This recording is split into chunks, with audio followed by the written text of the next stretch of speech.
Hello, and welcome to Creepy Raindrops. Before you drift off to sleep, let me tell you a story. A story that will help you relax and fall into a deep, peaceful slumber.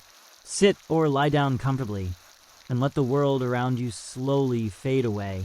Tonight, I will take you on a journey through the woods, where the air is cool and the shadows of the trees stretch long.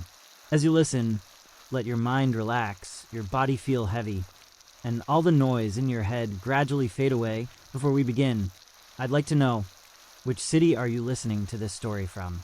And what time is it there? I moved to a remote cabin in the Rocky Mountains, but at 3 a.m. every night, something knocks on my door. The decision to move to the Rockies seemed like the perfect escape. My name is Jason Turner, and after years of living in the chaos of New York City, I needed quiet. True, uninterrupted quiet. When I found the listing for a secluded cabin in a small Colorado town called Black Hollow, it felt like fate. The cabin was miles away from the nearest neighbor, perched on a wooded ridge overlooking an endless expanse of forest. During the day, it was breathtaking. The sunlight filtered through the pines, painting golden streaks on the walls, and the only sounds were the wind whistling through the trees and the occasional bird song. But at night, the place changed. It started on my third night there. The clock had just struck 3 a.m. I woke suddenly, heart pounding, though I wasn't sure why. At first, I thought it might have been a dream until I heard it. A knock. Soft at first, then louder. 3 precise knocks on the heavy wooden door. Knock, knock, knock. I froze in bed, gripping the blankets like a lifeline. Who would be out here at this hour? No one even knew I had moved in yet. The knocks came again, this time slower but harder, like whoever or whatever was on the other side wanted me to know they weren't leaving. When I finally worked up the courage to peek out the window beside the door, I was greeted by nothing. Just the pitch-black forest and the faint silhouette of the tree-line under the moonlight. The pattern repeated the next night. 3 a.m., the same deliberate knocks. And again, no one was there when I checked. By the 4th night, I began to dread the clock striking 3. The air seemed heavier after sundown, and every creak of the old cabin made my stomach twist into knots. I decided to set up an old motion sensor camera I had brought with me. If this was some local prank, I wanted proof. But deep down, I wasn't sure that's what I was dealing with. The atmosphere felt wrong, almost alive, like the woods were watching. That night, as I lay awake, counting down the minutes until the inevitable, I heard something different. Before the knocks came, there was a sound, a faint, raspy whisper just outside my bedroom window. My blood ran cold. I couldn't make out the words of the whisper, but it was unmistakably human, or at least it sounded human. My heart hammered in my chest as I stayed perfectly still, straining to hear more. The whisper grew louder, closer, as if whoever, or whatever it was, knew I was listening. Jason, the voice rasped. I shot upright in bed, my breath caught in my throat. How did it know my name? My pulse thundered in my ears as the whisper faded, replaced by the familiar sound of knocking. This time it was louder, more forceful than before. Knock. Knock, knock. I grabbed the baseball, but I kept by the side of the bed and crept toward the door. My hands were slick with sweat as I peeked out the window again. The forest was as empty as ever, but the sensation of being watched was unbearable. My eyes darted from shadow to shadow, searching for movement. The knocking stopped.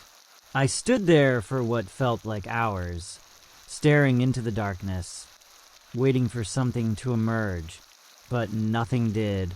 Finally, I backed away from the door, double-checking that it was locked, before retreating to my bedroom. Sleep was impossible. When the sun finally rose, I felt a strange sense of relief.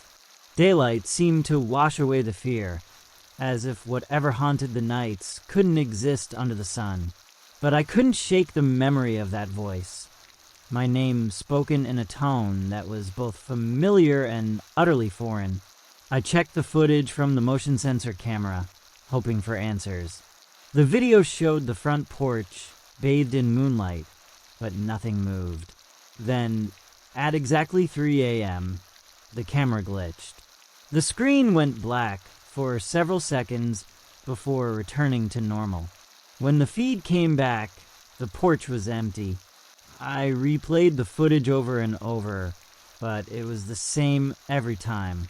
The camera went dark precisely when the knocking started. It didn't make sense.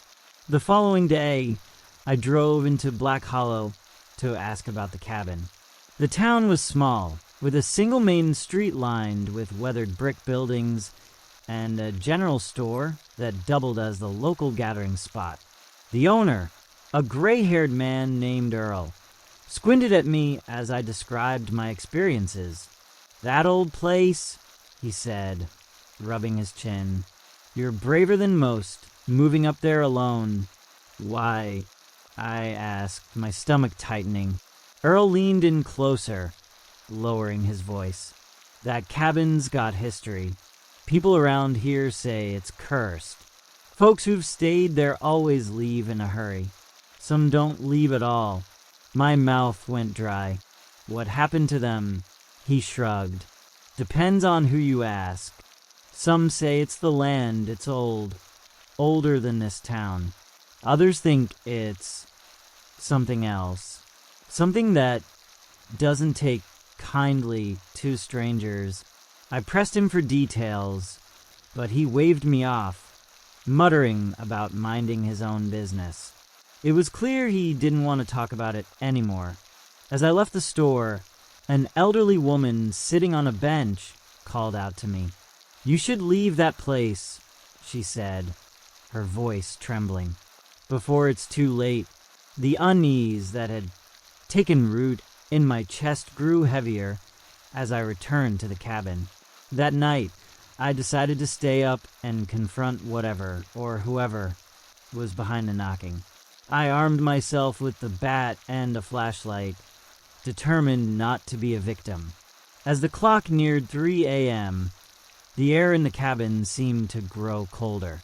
The silence was oppressive, broken only by the faint creaks of the wooden floorboards. Then, right on schedule, the knocking began. Knock, knock, knock. I didn't hesitate this time. I swung the door open, flashlight in hand, and shone the beam into the night. The porch was empty. The forest beyond was still and silent, the trees casting long, jagged shadows under the moonlight. "Who's there?" I shouted, my voice echoing into the darkness. There was no response, but the feeling of being watched was overwhelming. I stepped onto the porch, shining the flashlight in every direction. That's when I saw it, bare footprints in the dirt, leading from the trellis to my door. The prints were small, like those of a child, but they were fresh, the edges crisp against the earth. My stomach churned as I followed the trail. It led to the edge of the forest and stopped abruptly, as if the owner had vanished into thin air. I turned back toward the cabin, the flashlight beam shaking in my trembling hand. That's when I saw it. A figure stood in the doorway, silhouetted against the dim glow of the cabin lights. "Hey," I shouted, gripping the bat tightly. The figure didn't move. It was tall, its proportions just slightly off. The arms were too long, the head tilted at an unnatural angle. My blood turned to ice as it slowly raised one hand and knocked on the open door. Knock, knock, knock. The sound echoed through the night, louder than it should have been, as if it reverberated inside my skull. I stumbled backward, nearly dropping the flashlight. When I looked up again, the figure's gone. The next few days were a blur. I didn't sleep, didn't eat. I couldn't shake the image of that thing standing in my doorway. The whispers came more frequently, not just at night, but during the day as well. They were faint, always just out of earshot, but they were there. I tried to leave, packed my things, loaded them into the truck, and drove down the winding dirt road toward town. But no matter how far I drove, I always ended up back at the cabin. The road twisted and turned in impossible ways, looping back on itself until I was staring at the cursed place once again. Desperation took hold. I smashed the motion sensor camera, tore down the curtains, and boarded up the windows. If I couldn't leave, I would make it as hard as possible for whatever was tormenting me to get in. But deep down, I knew it wouldn't matter. The knocking continued, louder and more insistent each night. The whispers grew bolder, saying my name over and over again in voices that ranged from childlike to guttural. I don't know how much longer I can take this. On the seventh night, I gave up trying to fight sleep. My body was too exhausted to resist. I figured if it was going to happen, it would happen whether I was awake to see it or not. The night was bitterly cold despite the crackling fire I kept alive in the old stone hearth. The flames danced against the walls, casting shadows that seemed to stretch and twist in unnatural ways. Sometime after midnight, I drifted off in the chair by the fire, bat still clutched tightly in my hand. My dreams were uneasy. I saw the forest, the cabin, and the dark figure that had stood in my doorway. Its features were clearer in the dream. Its skin was pale and stretched too tightly over its skull. Its eyes dark hollows that seemed to pull me in like whirlpools. Its mouth didn't move, but I heard it speak. "You don't belong here." I woke with a jolt, gasping for air. The fire had burned low, leaving the room in near darkness. My grip on the bat had loosened, and it lay on the floor by my feet. The clock on the mantel read 2:59. I didn't want to look. I didn't want to hear it, but I couldn't stop myself. As the second hand ticked toward the top of the hour, the air grew colder. I could see my breath hanging in the air like smoke. And then it began. Knock, knock, knock. I stayed in the chair, staring at the front door. My heart pounded so hard I thought it might burst. The knocks came again, louder this time, shaking the door on its hinges. Knock, knock, knock. I told myself not to move, not to respond. But my legs betrayed me, carrying me toward the door with slow, mechanical steps.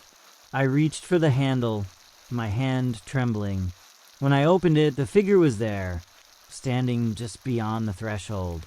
Its hollow eyes seemed to pierce through me, and for the first time, I noticed the smell. Something rotten and damp, like decaying leaves mixed with stagnant water. It raised a hand, long fingers tipped with blackened nails, and pointed to the forest. "Come," it said in a voice that was both a whisper and a roar. I shook my head, stumbling back into the cabin. The figure stepped forward, crossing the threshold, and for a brief moment I thought it was going to grab me, but it stopped. It couldn't come inside. I slammed the door shut and bolted it, backing away until my back hit the far wall. I stayed there, staring at the door, until the first light of dawn crept through the cracks in the boarded windows. Only then did I allow myself to move. I spent the next day trying to understand what was happening. The land, Earl had said, was old. Older than the town. older than anything I could comprehend. Was it the land itself that wanted me gone? Or was it something that had been here long before the cabin, long before Black Hollow? Desperation drove me to search the property. The cabin sat on a small clearing, surrounded by dense forest. There was an old well out back, half collapsed and covered with moss. I peered down into its depths, but the darkness swallowed the light from my flashlight. I found something strange buried beneath the cabin, a collection of objects wrapped in decaying cloth and bound with twine. There was an animal skull, a bundle of dried herbs, and a small wooden carving of a figure that looked eerily similar to the one I had seen at the door. I didn't know what to do with the objects, but something about them felt wrong, like they were part of whatever was happening here. I decided to leave them where I found them, unwilling to disturb them further.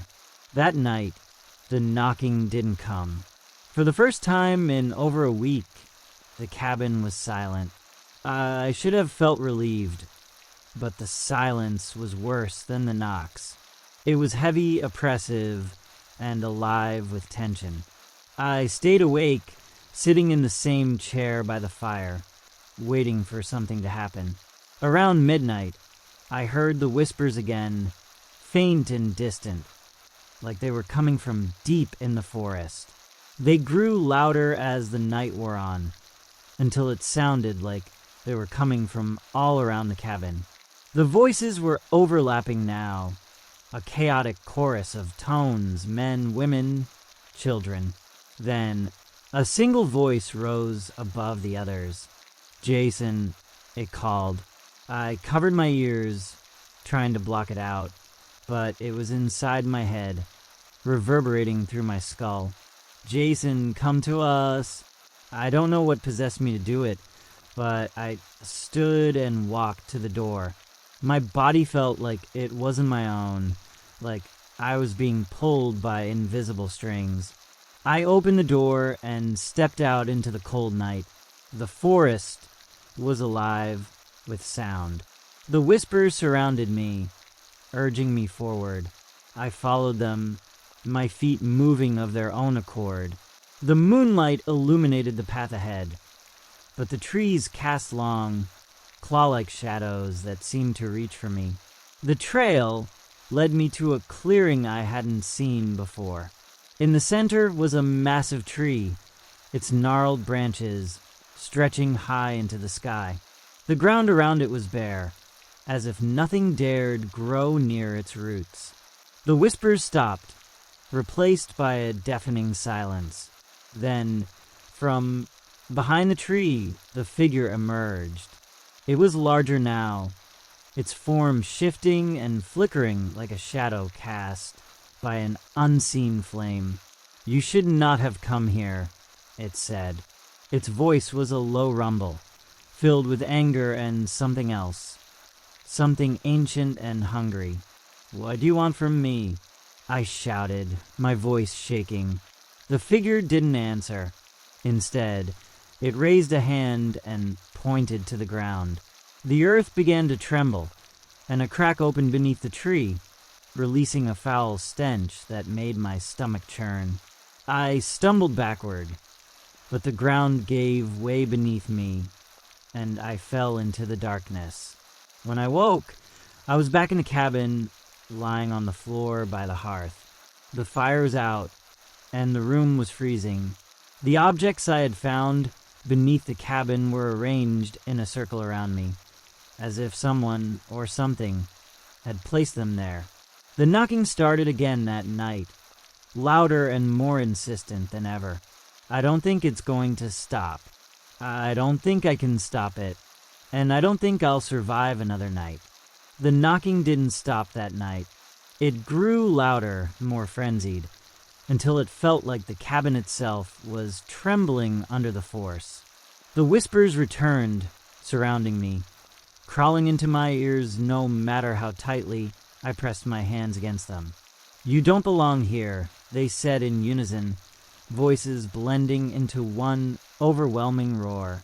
I tried everything to block it out. I screamed, covered my ears, and even prayed, but nothing worked. The knocking became pounding, rattling the door on its hinges. It wasn't just the door anymore. Windows shook, the walls groaned, and the floorboards beneath me creaked as if something was trying to rise from beneath the cabin.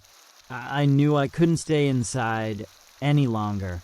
I grabbed my flashlight and bolted out the front door, not caring where I went, just needing to get away. The forest was darker than it had ever been. Even the moon seemed to hide, casting only the faintest glow through the canopy. The whispers followed me, growing louder with every step. The shadows between the trees seemed to shift and stretch, forming figures that moved in the periphery of my vision. No matter how far I ran, the presence followed, an unseen weight pressing against my chest. Then I saw it, the clearing with the ancient tree. Its twisted branches seemed to reach for me, beckoning me closer. The ground around it pulsed faintly, as if it were alive, and the air carried the same putrid stench as before. I tried to turn back, but my body wouldn't obey.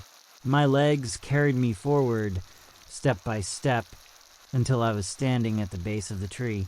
The whispers fell silent, replaced by a deep, resonating hum that seemed to vibrate through the earth itself. From the shadows of the roots, the figure emerged once more. It was no longer humanoid. Its form was fluid, shifting between shapes, its eyes glowing like embers in the darkness. "You cannot escape," it said. Its voice wasn't angry this time. It was calm, almost sorrowful. "The land has claimed you." The ground beneath me began to shift. I tried to move, to fight, but my feet were rooted in place. The earth cracked open, revealing the same gaping void I had seen in my nightmare. The smell of decay and dampness overwhelmed me as hands, long, skeletal, and inhuman, reached out from the darkness below. They grabbed at my legs, my arms, pulling me downward. I screamed, but the sound was swallowed by the void.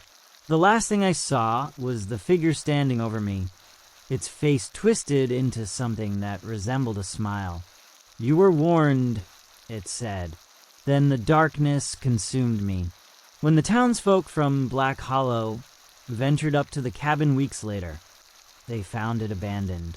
My belongings were scattered, the front door hanging open. The inside of the cabin was covered in scratches and symbols no one could explain, and the strange objects I had unearthed were arranged in a perfect circle on the floor. They never found me, but the knocking continued. Even after the cabin was abandoned, hikers and campers in the area reported hearing it. 3 knocks, always at 3 a.m., echoing through the forest. Some say it's the land reclaiming what belongs to it. Others say it's a warning, a reminder to stay away. And sometimes when the wind is just right, the whispers carry through the trees. A single name, faint but clear. I work the night shift at a small diner in Arizona. There's a customer who never leaves. The clock strikes 2:14 a.m. The faint hum of fluorescent lights buzzes above me as I stand behind the counter, wiping down coffee mugs that probably won't see another refill tonight. Rosie's Diner, open 24/7, isn't exactly bustling at this hour, but that's how I like it. The place smells like day-old bacon grease, cheap coffee, and a hint of something metallic I can't quite place. Outside, the desert stretches for miles under a moonless sky, the highway empty except for the occasional pair of headlights speeding past. In the far corner, booth number 5 is occupied, same as it's been every night this week. A man sits there, his face mostly obscured by the shadows. He wears a wide-brimmed hat pulled low, a dusty leather jacket, and a pair of scuffed boots that look older than this diner itself. His posture is unnervingly stiff, like he's waiting for something or someone. I haven't seen him eat, or drink, or sleep. Each night he orders the same thing, a cup of black coffee, no sugar, no cream. And each night it sits untouched, going cold as the minutes crawl by. I thought about asking him if everything was okay, but something about him makes my throat tighten every time I try. Tonight, the air feels heavier than usual, thick with a strange tension I can't quite name. I glance at the wall clock again. 2:16 a.m. now.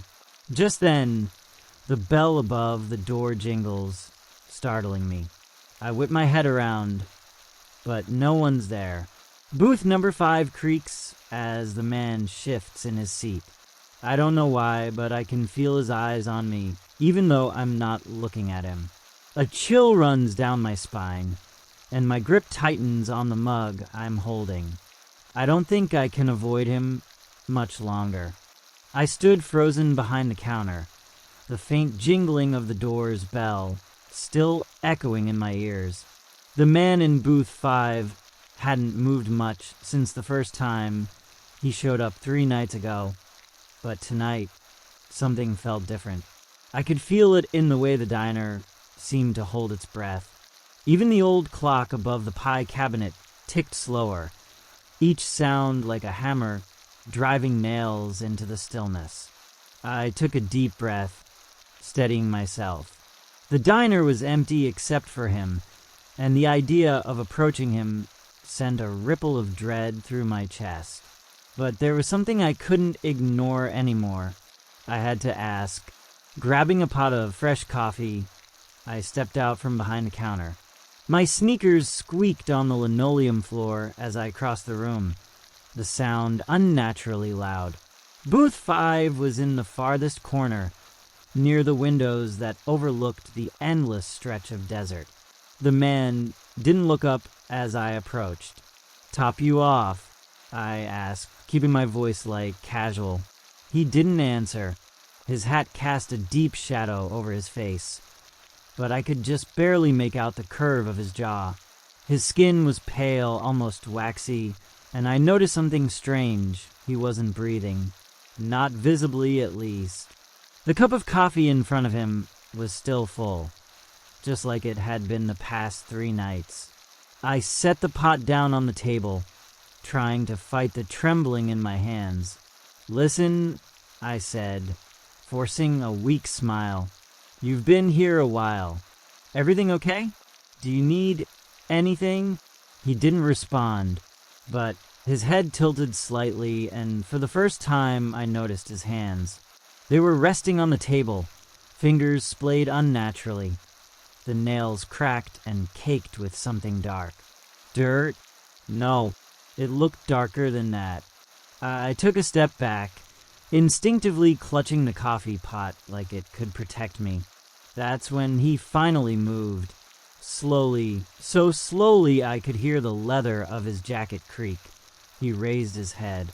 His eyes were sunken, 2 black pits that seemed to swallow the dim light of the diner. My chest tightened as a wave of nausea hit me.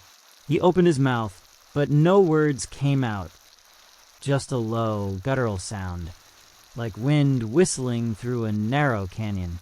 I stumbled backward, nearly dropping the coffee pot. My legs felt heavy, like I was wading through water. I turned to run, but the floor beneath me seemed to stretch, the diner growing impossibly large. The door to the kitchen was just a few steps away, but no matter how hard I tried, I couldn't reach it. Behind me, I heard the booth creak again. The sound of boots hitting the floor made my stomach churn. I didn't dare look back. "You shouldn't be here." The voice was low and gravelly, like it hadn't been used in years. It echoed around the diner, making it impossible to tell where it was coming from. I froze, my breath hitching. Slowly, I turned around. The man was standing now, towering over the booth. His hat was gone, revealing a head of matted, greasy hair. His face was wrong. The features didn't align, as if someone had taken a human face and rearranged it in a way that didn't quite make sense. His mouth twisted into a grimace, and his black eyes seemed to glimmer with something cold and ancient. "I asked you a question," he said, his voice sharper now. "Why are you here?" "This is my job," I stammered, clutching the coffee pot to my chest. I work here." The man tilted his head again, his expression unreadable. "Not tonight. Tonight. This place isn't yours." The lights above me flickered, and for a moment, everything went dark. When they came back on, the diner looked different. The red vinyl seats were torn, oozing stuffing onto the floor. The walls were cracked, yellowed with age, and the smell of decay filled my nostrils. I stumbled back, nearly tripping over my own feet. The man stepped closer, his boots leaving dark, wet prints on the floor. I tried to move, but my body wouldn't obey. I was rooted to the spot, paralyzed by a fear I couldn't explain. "You shouldn't have stayed," he said, his voice echoing unnaturally. "You don't belong here anymore." The words didn't make sense, but there was no mistaking the threat in his tone. My heart pounded in my chest as I struggled to speak. What do you mean?" I finally managed to choke out. The man didn't answer. Instead, he reached into his jacket and pulled out something small and shiny. It took me a moment to realize it was a pocket watch. He held it up, letting it dangle from a long, tarnished chain. The watch began to tick, loud and deliberate, each sound like a drumbeat in my ears. The air grew heavier, pressing down on me like a weight. My vision blurred, and the edges of the room seemed to warp and twist. "I'll give you one chance," the man said, his voice like gravel.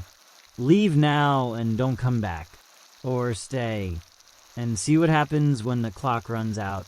The ticking grew louder, faster, like it was counting down to something. I didn't wait to find out what. Dropping the coffee pot, I turned and bolted for the door. My legs felt like lead, but I forced myself to move, every step a struggle against the oppressive air. Just as I reached the door, the lights flickered again, plunging the diner into darkness. I felt a hand brush against my shoulder, cold and clammy. A scream tore from my throat as I shoved the door open and stumbled out into the night. The desert air hit me like a slap, sharp and cold. I didn't stop running until I was halfway across the parking lot. When I finally dared to look back, the diner was gone. In its place was an empty lot, overgrown with weeds and littered with broken glass. The building that had stood there just moments ago was nothing more than a crumbling foundation, the remains of a sign jutting out of the ground like a broken tombstone. Rosie's Diner had been abandoned for years. I ran through the empty parking lot, my breath coming in short, frantic gasps. The air outside was cold, but it didn't seem to matter. Every step felt heavier, as if the weight of what had just happened was bearing down on me. The parking lot was eerily silent, the only sound being the shuffle of my shoes on the gravel as I sprinted toward my car. I could still feel the cold touch of that hand on my shoulder, the lingering chill that seemed to seep into my skin.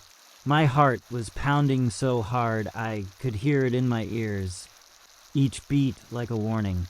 I didn't know what I was running from, but I couldn't stop. The feeling of being chased was suffocating, like something was right behind me, just out of sight. I couldn't see it, but I could feel it. When I reached my car, I fumbled for my keys, my hands shaking uncontrollably. The keys clinked against each other as I finally found the right one and jammed it into the ignition. The engine sputtered to life, but as I threw the car into drive, I saw something in my rearview mirror that made my stomach drop. The diner was back. It was like a mirage, flickering in and out of existence. But there it was, Rosie's Diner, standing tall in the distance, its neon sign buzzing with life. The glow of the diner's lights reflected off the wet pavement, casting long shadows that seemed to stretch and twist unnaturally. It was the same diner I had just run from, the same place that had vanished only seconds ago. But now it was there, as if it had never disappeared at all. I slammed the gas pedal, my car lurching forward. I couldn't stop. I had to get away. But the faster I drove, the more I felt like something was pulling me back, like invisible hands were reaching out from the darkness to drag me back to that cursed place. My mind was racing. What had happened? What was that man? And why had the diner disappeared, only to reappear again? It didn't make sense. None of it made sense. I glanced at the clock on my dashboard. It was 2:45 a.m. I looked back at the rearview mirror, expecting to see the diner fading away once again. But it wasn't gone. It was still there, following me, its lights blinking in time with my heartbeats. A chill ran down my spine. There was something deeply wrong about it. I had worked at that diner for months, and I knew it inside and out. The layout, the booths, the faded menu board above the counter. But that night, it had been different. Everything had changed. I gripped the wheel tighter, trying to focus on the road ahead. The highway stretched out before me, empty and desolate. But it felt like the diner was always just behind me, just out of reach. The glow of its lights flickered in my peripheral vision, a haunting presence that refused to leave. Suddenly, the radio crackled to life, breaking the silence. I jumped, my heart leaping into my throat. The static buzzed for a moment before a voice came through, faint but clear. "You shouldn't have stayed," the voice said. I froze. It was his voice, the man from the diner, the one who had been sitting in booth number 5. My hands trembled on the steering wheel, and I looked around, expecting to see him sitting in the passenger seat. But the car was empty. The only sound was the low hum of the engine and the static from the radio. I slammed my hand against the dial, trying to turn it off, but the voice only grew louder. "You're not going anywhere," the voice continued, its tone low and guttural. "The diner's waiting for you." My breath caught in my throat. I didn't want to hear this. I didn't want to believe it, but every fiber of my being was telling me the same thing. I couldn't escape. No matter how fast I drove, no matter how far I went, the diner was always going to be there. The radio fell silent, and for a moment, I thought it was over. I glanced at the rearview mirror once more. The diner was gone. I don't know how long I drove after that. It could have been minutes. It could have been hours. The world outside the car blurred, the road stretching endlessly ahead of me, the desert giving way to open fields and barren land. My mind was a whirlwind of confusion and fear, but there was something else there too, something gnawing at me, a feeling deep inside that something wasn't right. I pulled over to the side of the road, my tires crunching over the gravel. My hands were still trembling, my heart racing, but I forced myself to take a deep breath. The silence was deafening. I rolled down the window, hoping the cool air would help clear my head. The desert night stretched out before me, empty and silent, just as it always had been. But I wasn't alone. The sound of footsteps echoed from the darkness, slow and deliberate, like someone was walking toward me. I turned, but saw nothing but the endless stretch of dirt and scrub. My pulse quickened, my breath catching in my throat. The footsteps grew louder, closer. Then, from the edge of the darkness, I saw him. The man. He was walking toward me slowly, his shadow stretching long across the desert floor. His face was still obscured by that wide-brimmed hat, but I could feel his eyes on me, like they were burning into my soul. I wanted to run. I wanted to scream, but I couldn't move. The man stopped just a few feet away, his presence looming over me like a dark cloud. I could see his boots now, caked in dust and dirt, the soles worn down from years of use. His jacket flapped gently in the breeze, and the air around him seemed to grow colder with each passing second. "You can't escape," he said, his voice low and raspy, like it was coming from the depths of the earth itself. "You're already part of this place." I shook my head, trying to deny it, but deep down I knew he was right. The diner had never left. It had always been here, lurking just out of sight, waiting for me to return. His hand reached out, and for the first time, I saw what he was holding, the pocket watch. The same tarnished watch he had shown me in the diner. The ticking grew louder, echoing in my ears, faster now, more frantic, like it was counting down to something terrible. "I gave you a choice," he said, his voice growing colder. "You chose wrong." Suddenly, the air around me seemed to shimmer. The world began to twist, the ground beneath me buckling and shifting like it was made of sand. The sky above darkened, and the distant stars blinked out one by one. I tried to move, to scream, but no sound came. The ground beneath my feet gave way, and I fell into the darkness. And then, just as suddenly as it had started, everything stopped. I opened my eyes to find myself back inside the diner. The booth was empty. The neon sign buzzed in the distance.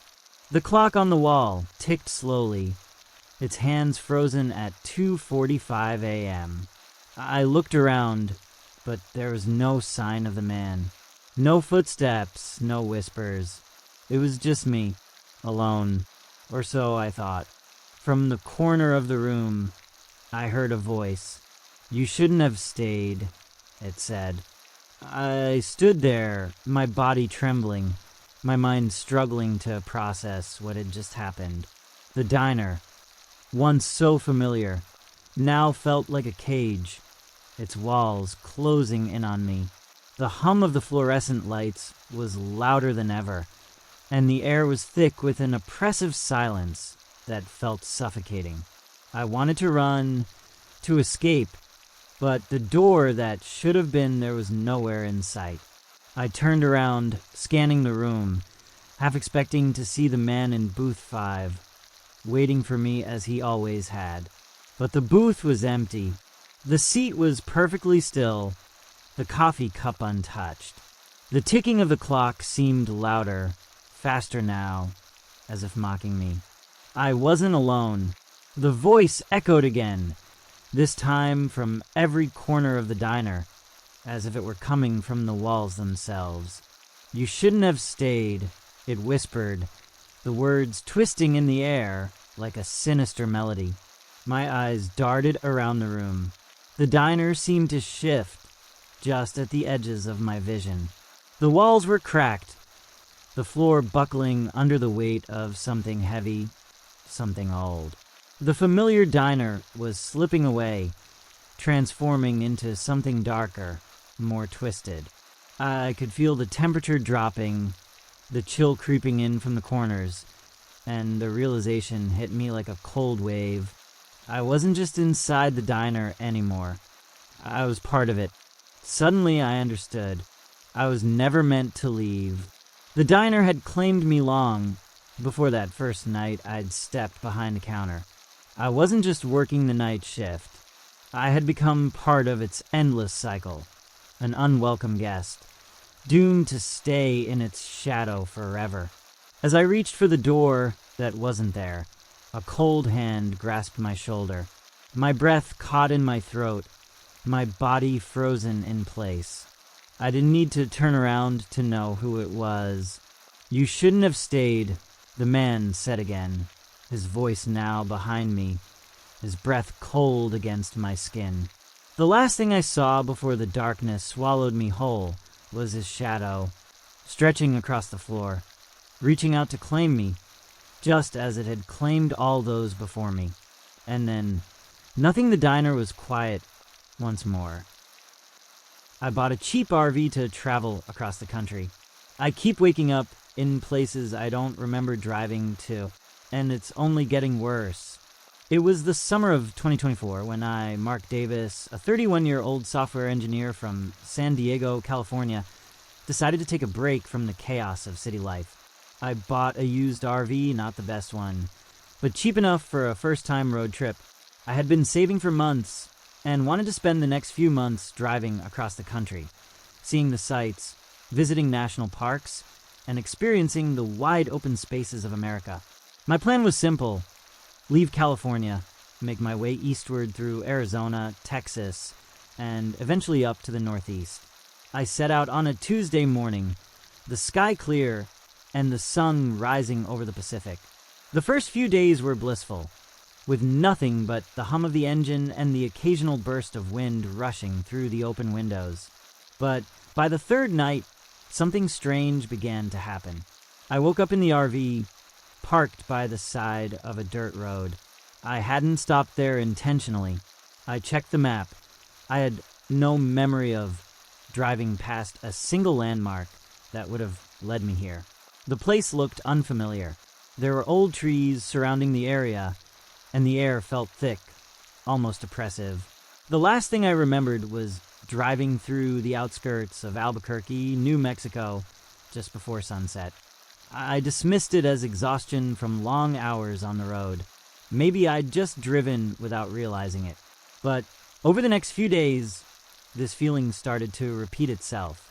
Each time I woke up, I found myself in a new, unfamiliar location. One morning, I woke up in the middle of a remote forest in Arkansas, with no recollection of how I had gotten there. The engine was cold, and the door was ajar. The early morning fog wrapped around the trees, making everything feel damp and eerie. The silence was suffocating, the kind that seemed unnatural. It was as if the world around me had pressed pause.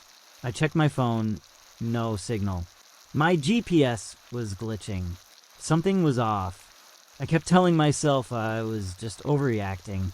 I had read stories online, seen videos of people who'd driven through remote areas, only to wake up in places they couldn't recall passing through.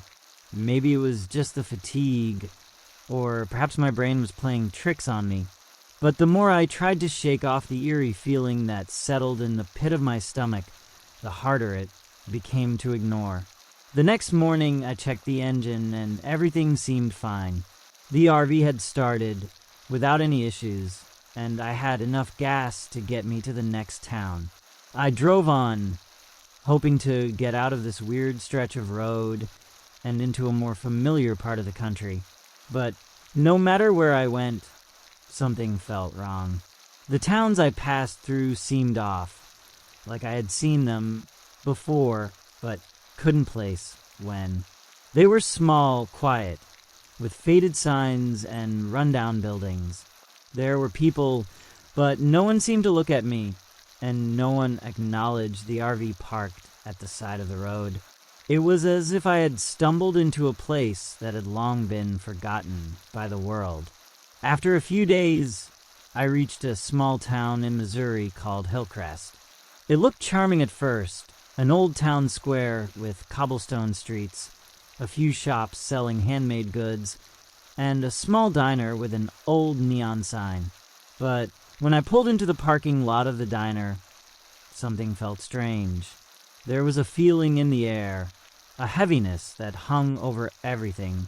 I went inside, hoping to get a hot meal and take a break from the strange journey I was on. The diner was quiet, save for the soft hum of the old jukebox in the corner. An elderly woman behind the counter greeted me with a warm smile, but her eyes held something unsettling.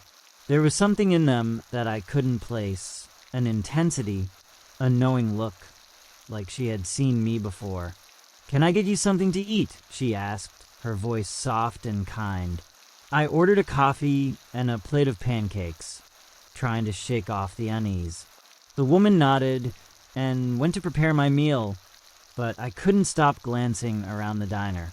There was an odd collection of people sitting at the tables, none of them talking to each other. They were just staring.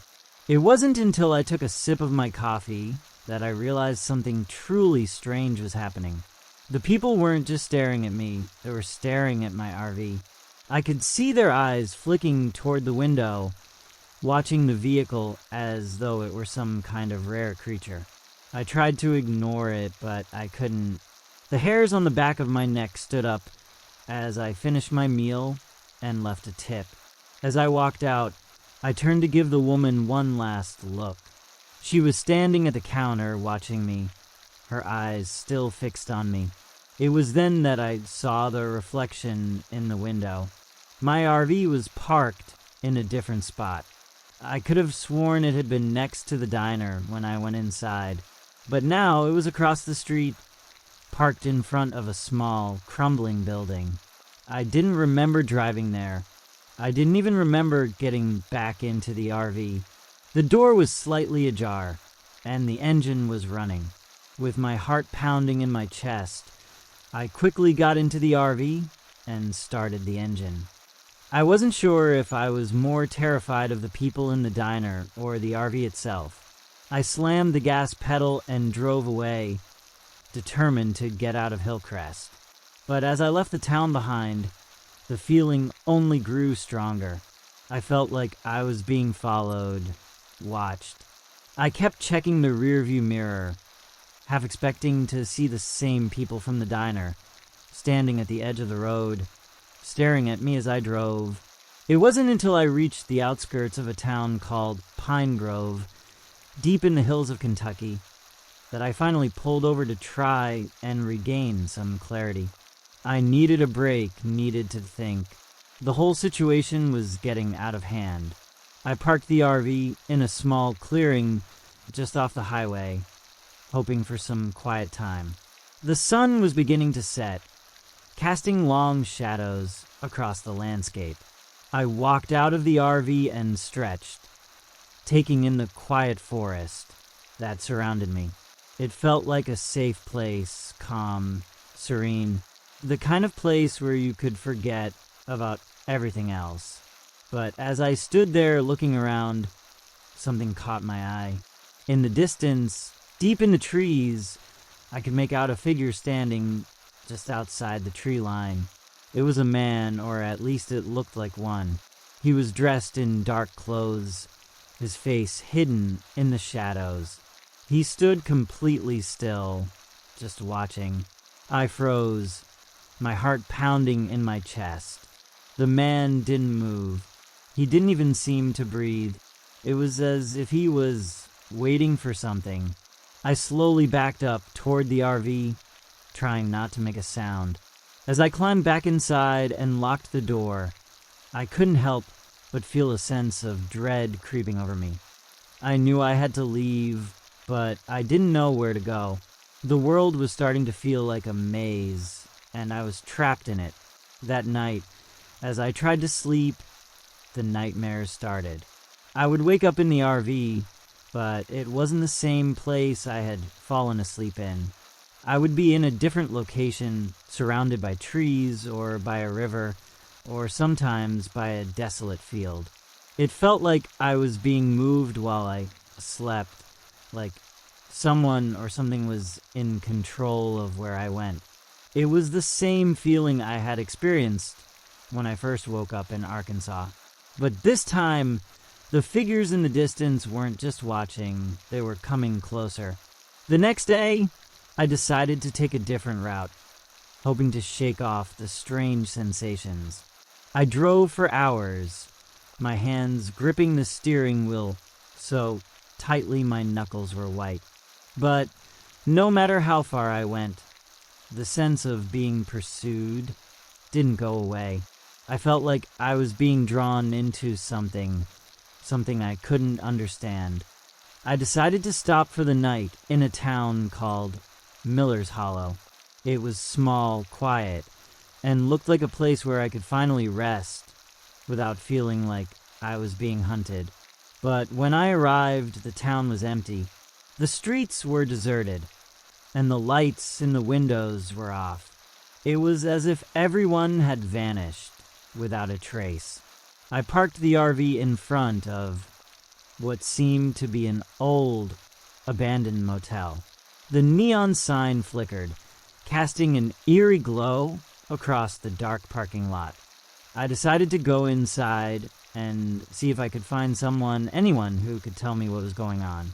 When I opened the door to the motel office, the bell above it chimed, but there was no one there. The air was thick with dust, and the silence felt like a heavy blanket pressing down on me. I walked deeper into the building, my footsteps echoing in the empty halls. And then I heard a voice, faint but clear, calling my name. Mark. I spun around, but there was no one there. The voice had sounded like it was coming from everywhere, but it was so faint, so distant, that I couldn't tell where it had come from. My breath caught in my throat. Something was wrong, and I couldn't figure out what it was. I stepped back out into the motel parking lot, my mind racing. The voice had been unmistakable, but I hadn't seen anyone. For a moment, I thought I was imagining things. I'd been on the road for weeks now, and the constant driving, the loneliness, the bizarre occurrences, maybe it was getting to me. But deep down, I knew something wasn't right. The night was falling fast, and I could feel the temperature dropping. The air had a sharp bite to it, the kind that made the hairs on the back of your neck stand up. The streetlights flickered like they were struggling to stay on, casting long, twisting shadows across the pavement. I got back into the RV and locked the door behind me. It felt like an unnecessary precaution. I was in a deserted town after all. But there was something about the place that made me uneasy. I pulled the blinds shut and tried to distract myself with a few episodes of a show on my laptop. I needed to calm down, but every time I closed my eyes, I couldn't shake the feeling that I was being watched. The RV was still quiet, but my heart raced as if I was under constant surveillance. I kept checking the window, convinced that I would see someone standing outside, staring in. But there was nothing, just darkness. Hours passed.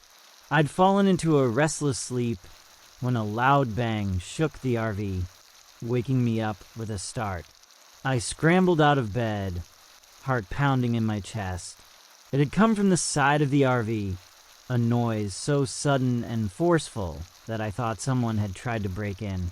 I grabbed a flashlight from the small drawer next to the bed and slowly made my way to the door. My breath fogged up in the cold air as I crept toward the window. My hands trembled as I raised the blinds, and what I saw made my blood run cold. There, in the shadows, just beyond the glow of the RV's dim lights, stood a figure. The same man from the forest in Kentucky, the one who had been standing still, watching me. He was closer now, just a few feet away, his face hidden beneath the brim of a wide-brimmed hat.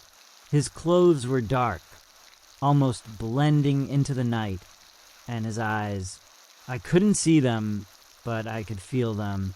They were on me, watching me. I quickly dropped the blinds and backed away from the window. My breathing was shallow, my heart racing. I had to leave. I couldn't stay in Miller's Hollow another minute, but as I turned to grab my keys, I froze. There was another sound. This time it was coming from the back of the RV. It was a soft, dragging noise, like something or someone was slowly moving across the metal. My first instinct was to get out, but something kept me frozen in place. It was like I was being held in place, unable to move, as if the air itself had thickened and was stopping me from acting. I listened carefully. The dragging noise stopped, and then silence. I could feel the weight of the quiet pressing down on me, the kind of silence that's so deep, so absolute that it feels wrong. I waited, staring at the door, expecting it to open any second, but it never did. It wasn't until a few minutes later that I mustered the courage to move again. I moved cautiously toward the back of the RV, my flashlight in hand, illuminating the narrow hallway. When I reached the back, I checked the windows, making sure nothing or no one was out there. Nothing. I glanced at the rearview mirror. My breath caught in my throat. The man, he was gone. But there was something else. A shadow had moved across the mirror, like someone walking past the vehicle, just out of view. I could feel my pulse quicken. I was starting to feel like I was losing my grip on reality. I decided to leave Miller's Hollow right then and there. I didn't care if I didn't have a plan. I couldn't stay here. I needed to get out. I threw the RV into gear and drove away, not even bothering to look at the rearview mirror again. I just drove straight through the night. The road stretched on, empty and dark. The only sound, the hum of the engine and the occasional wind gusts rattling the windows. I drove for hours, the landscape blurring as I entered another stretch of highway. It felt like I was on autopilot, my mind spinning. The more I thought about what had happened, the less I understood. It was like the world itself was warping, bending in ways I couldn't explain. I felt as if I were drifting through a dream, unable to wake up. As the sky began to lighten, I found myself approaching another small town. The sign read New Hope. It felt like a strange coincidence. Was this some kind of sick joke? Or was it something more? I pulled over to the side of the road, unable to ignore the gnawing feeling in my gut. Something was wrong with me.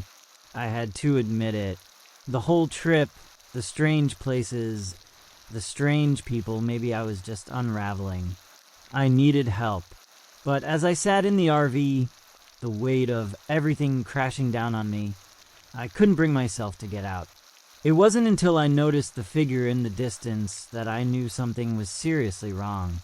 At first, I thought it was just a trick of the light. But as the figure grew closer, I realized it was a person, a man, the same man who had been following me. He was walking toward me through the early morning mist that clung to the ground. His steps were slow, deliberate, and each one seemed to echo in the stillness. I felt paralyzed. This time, I wasn't sure if it was fear or something else entirely, something deeper, something that didn't feel like me at all. The man was nearly at the RV now. His face was still hidden, but his presence was overwhelming. I could feel his gaze on me, even though I couldn't see his eyes. He stopped a few feet away from the RV, and for a long moment he just stood there, waiting, watching. Suddenly, a voice broke the silence, my voice. It wasn't like I had spoken it. It was as if it had come from somewhere deep inside me, like it was on the edge of my consciousness, just waiting to be released. "Get out of the RV," the voice whispered. My heart stopped. I didn't want to get out, but it was as if I couldn't control my body anymore. My hands gripped the door handle, and before I could stop myself, I was stepping out into the morning mist. The man, didn't move.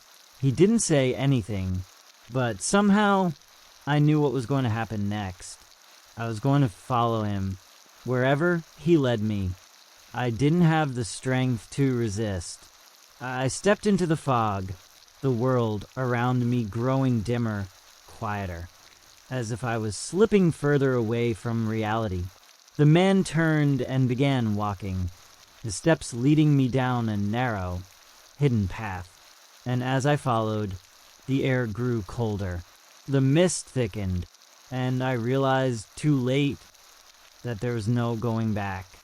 I followed the man down the misty path, the world around me beginning to shift, warp in ways I couldn't explain. The fog clung to the trees, hanging thick like a shroud, blocking out the distant landscape. The silence pressed in on me, the only sound being the crunch of dead leaves beneath my feet as I walked behind the figure.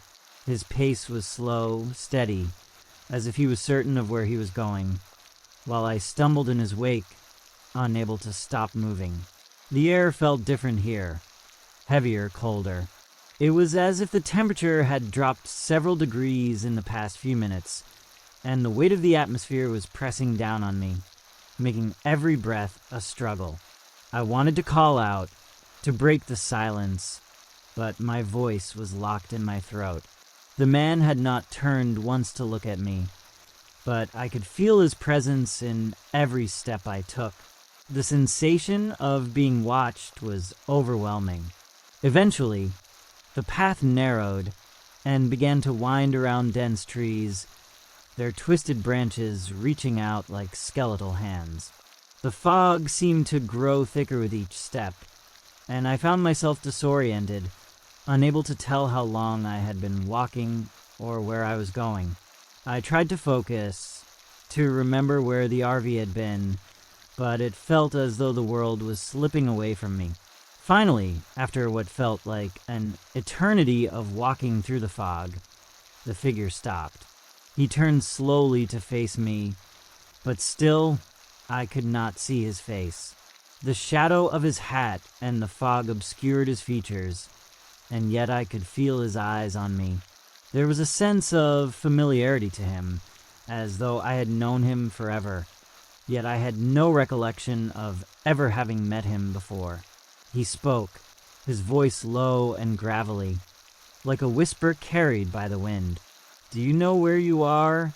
I opened my mouth to respond, but nothing came out.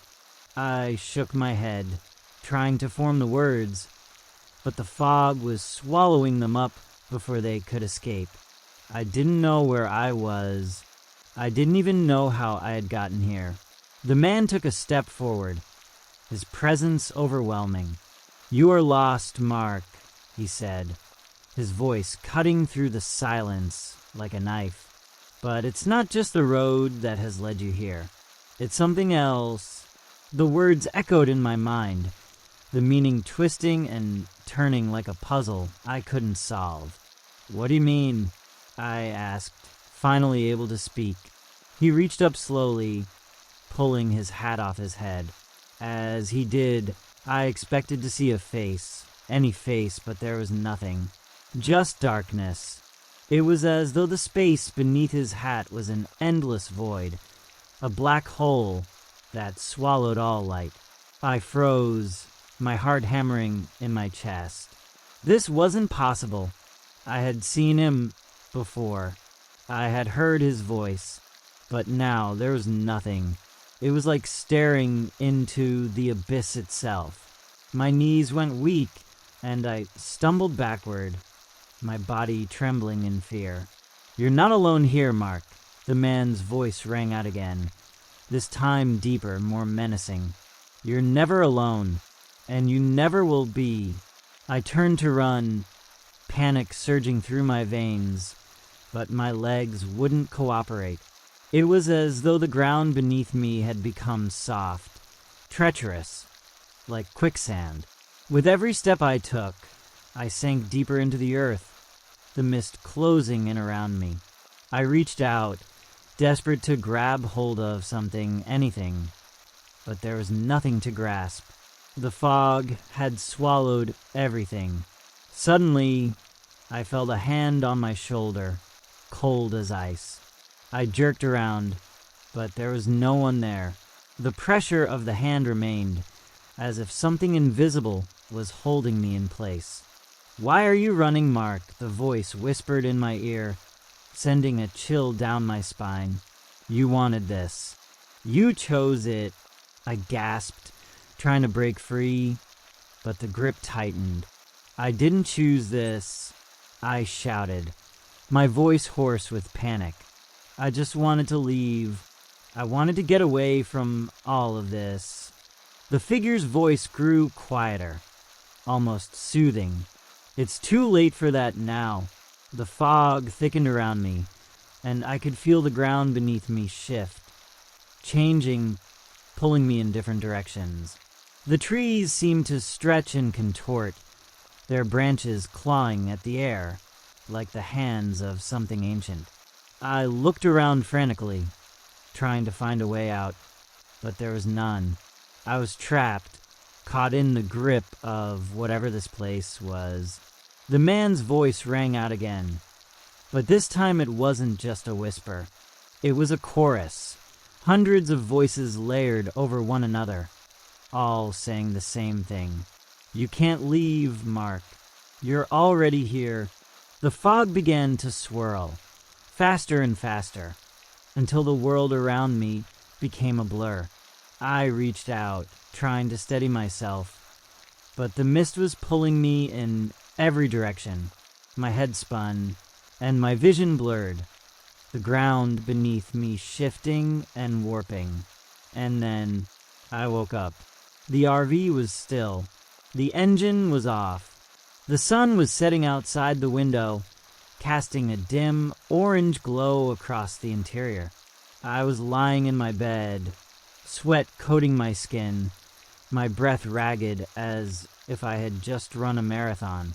I sat up, my hands shaking, trying to process what had just happened. It had been a dream, or was it? I glanced around, my eyes darting over the familiar interior of the RV, but something felt off.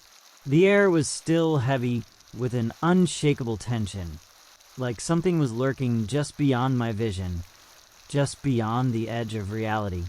I stood up, trying to steady myself, but the sense of unease didn't go away. My head felt foggy, like I was still trapped in that strange, twisting landscape. I walked over to the small kitchenette and grabbed a bottle of water, trying to clear my mind. But when I looked out the window, my blood ran cold. There, standing just outside the RV, was the man. He was watching me. His face was still hidden beneath the brim of his hat, but his presence was undeniable. The same feeling from before washed over me. The sensation that I was being watched, that I was being drawn into something that I couldn't escape. His dark figure stood motionless in the fading light, his presence a silent promise that this nightmare wasn't over. It had only just begun. I stumbled back, my heart pounding in my chest. I tried to tell myself it was just a coincidence, that it was just my mind playing tricks on me after the nightmare I had just experienced. But deep down, I knew that wasn't true. I had seen him before, and now he was here in the waking world. I backed away from the window, my legs shaking, my mind a whirlwind of confusion and fear. This wasn't a dream. It was real. He was real.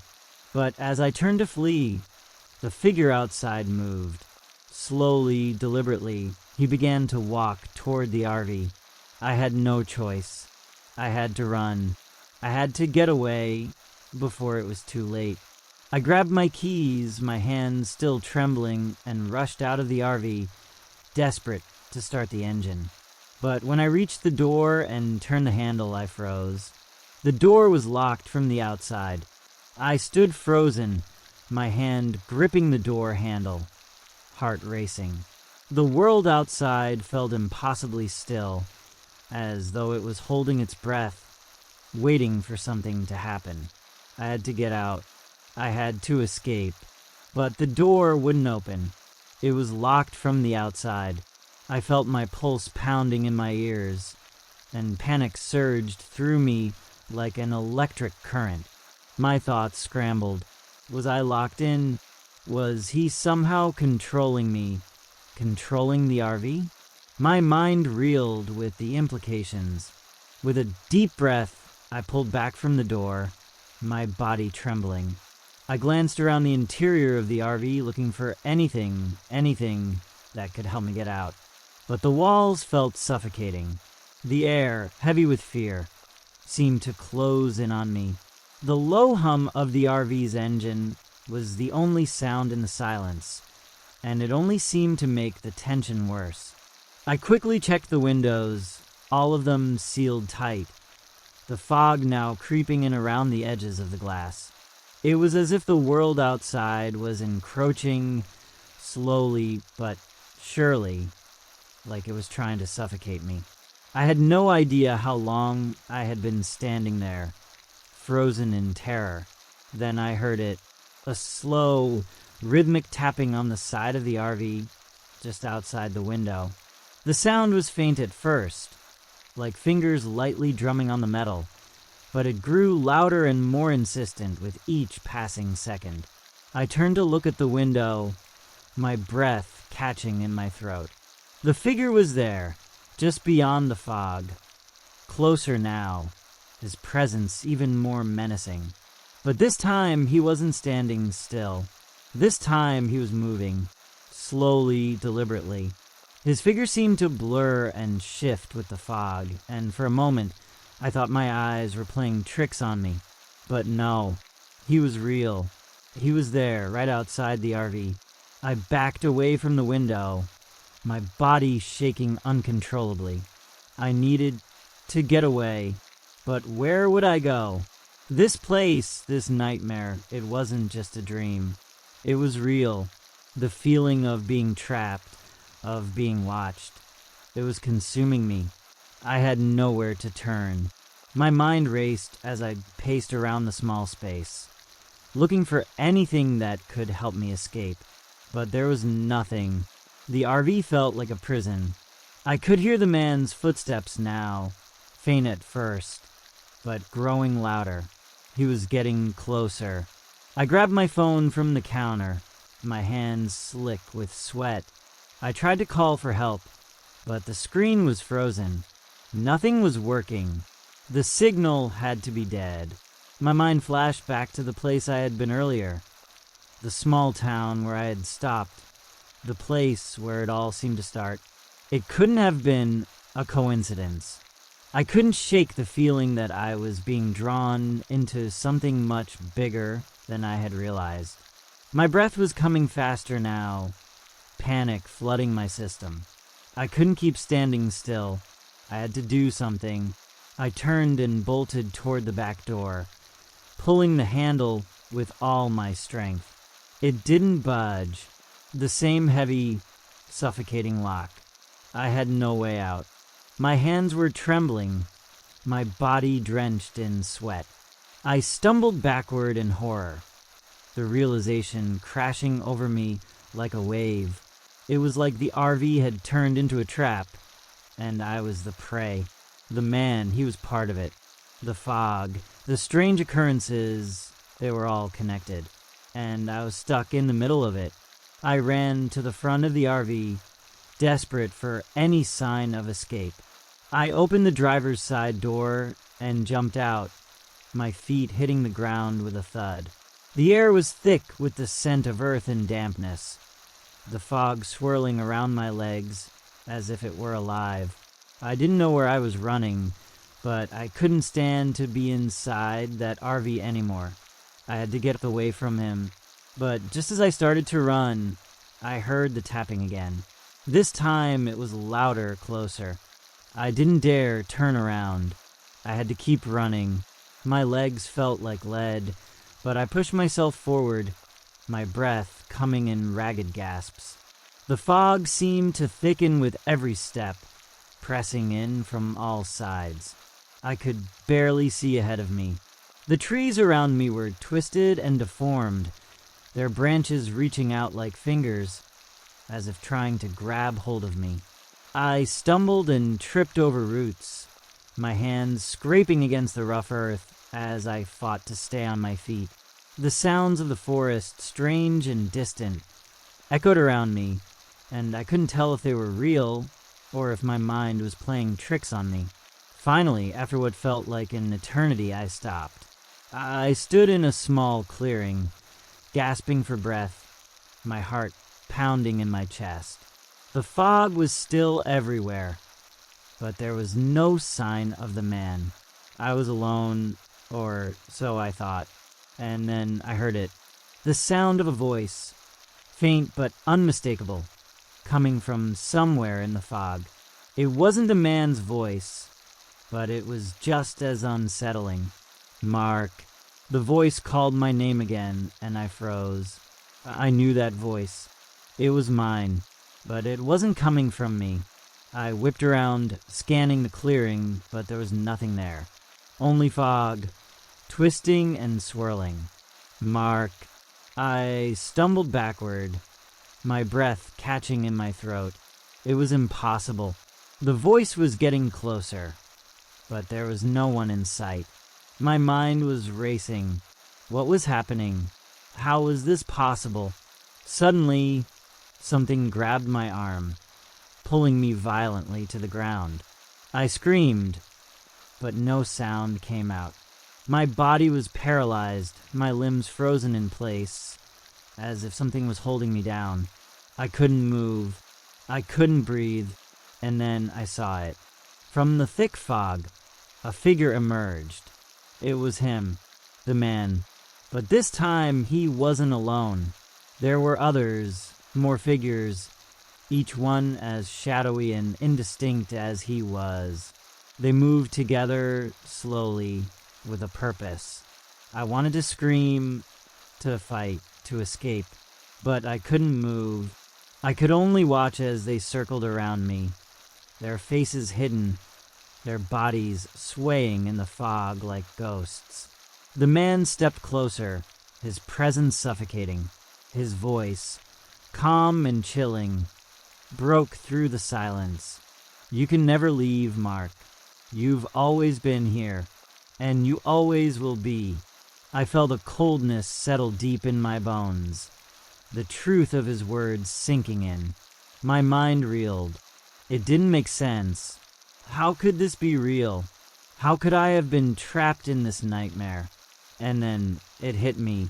The fog, the RV, the strange occurrences, the town, the feeling of being watched. Everything had been leading to this moment. I had been part of something far beyond my understanding. I tried to scream again, but my voice was gone. The fog pressed in tighter, swallowing the world around me. And as the shadows closed in, I realized the truth. I wasn't lost. I was never going to leave. The fog had claimed me. The man had claimed me. I was part of it now, forever. As the fog swallowed me whole, I felt the last remnants of my freedom slip away, replaced by an unyielding, suffocating darkness.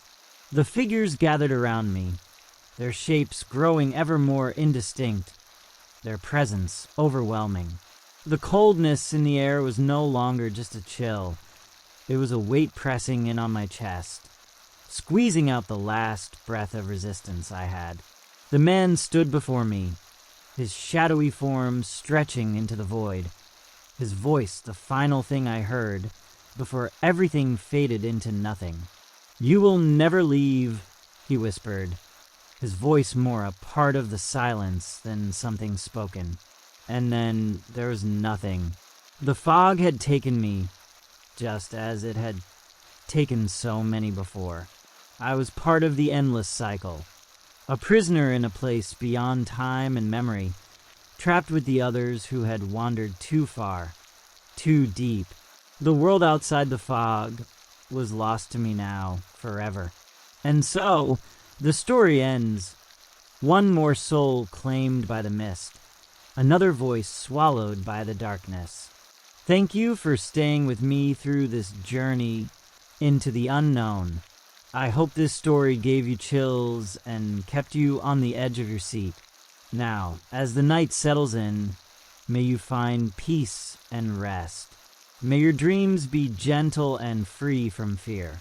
Remember, the world of the strange and unsettling is never far away, but for now, sleep tight. Don't forget to subscribe so you won't miss the next terrifying tale. Until next time, sweet dreams and be careful where you wander. You never know what might be waiting for you in the fog. Good night.